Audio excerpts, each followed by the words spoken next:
ধর্ষকের মৃত্যুর আগে ধর্ষিতাকে মৃত্যুবরণ করতে হয়। এটা হচ্ছে আমাদের সোনার বাংলাদেশ। একজন ধর্ষকের জীবনের মূল্যটা এত বেশি যে তাকে ফাঁসির মঞ্চে দাঁড় করা যাবে না। আমরা বাংলাদেশে কয়জন ধর্ষকের নাম জানি যাকে কঠোর থেকে কঠোরতম শাস্তি দেওয়া হয়েছে, যাকে ফাঁসির মঞ্চে দাঁড় করা হয়েছে? আমরা কি আদৌ কেউ জানি না। অথচ আমরা কতগুলো যারা ধর্ষিত হয়েছে তাদের নাম জানি, অনেক বড়। এই লিস্ট আসলে অনেক বড়, বলে শেষ করা যাবে না। কুমিল্লার তনু, মাগুরার আসিয়া, 2 দিন আগেও কিশোরগঞ্জে 8ম শ্রেণীর একটি ছাত্রীকে বাসা থেকে তুলে নিয়ে ধর্ষণ করা হচ্ছে। বাবার হাতে মেয়ে ধর্ষিত হচ্ছে, ভাইয়ের হাতে বোন ধর্ষিত হচ্ছে। আমরা আসলে নিরাপদটা কোথায়? আমার মনে হচ্ছে আমরা যেন আইয়ামে জাহিলিয়া যুগে চলে গিয়েছি। মাঝে মধ্যে মনে হয় এর থেকেও খারাপ সময় আছি আমরা, কারণ ওই যুগে মেয়েরা অ্যাটলিস্ট সম্মান নিয়ে মৃত্যুবরণ করতে পারত। জন্মের পরপর জ্যান্ত মাটিতে পুঁতে দেওয়া হতো, আর আমাদের ধর্ষণ করে নির্মমভাবে তারপর মৃত্যুবরণ করতে হচ্ছে।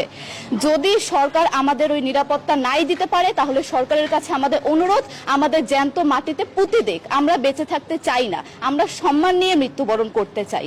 আমরা এই দেশে থাকতে চাই না যে এই দেশে আমাদের কোনো নিরাপত্তা নেই, যে এই দেশে রাস্তা দিয়ে হাঁটলে আমাদের মধ্যে একটা আতঙ্ক কাজ করে, কখন কি না কি হয়ে যায়।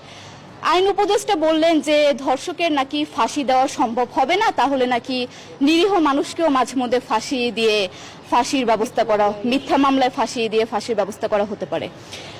আইন উপদেষ্টার কাছে আমার প্রশ্ন, আল্লাহ না করুক আজকে যদি আপনার কাছের কেউ, আপনার বোন অথবা আপনার স্ত্রী অথবা আপনার মেয়ের সাথে যদি এরকম কোনো কিছু হতো, আপনি কি আসলে এটা বলতে পারতেন যে না, ধর্ষককে ফাঁসি দেওয়া যাবে না?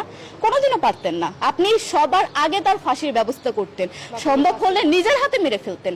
তাহলে আমাদের বেলায় কেন এত বৈষম্য? আমরা কি দোষ করেছি? আমরা কি নারী না? আমরাও তো কারো বোন, আমরাও তো কোনো বাবার সন্তান, আমাদেরও তো বেঁচে থাকার অধিকার আছে, তাই না?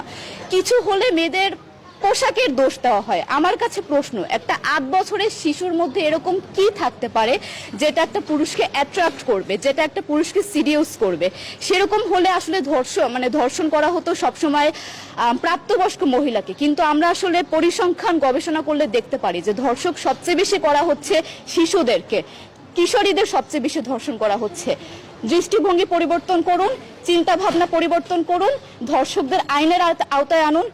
যদি আইন উপদেষ্টা অথবা প্রশাসন যদি ধর্ষকদের শাস্তির ব্যবস্থা না করতে পারে, আমাদের হাতে তুলে দেন, আমরা নিজেদের হাতে শাস্তি দিয়ে দিতে পারবো। এই সাহস আমাদের মধ্যে আছে।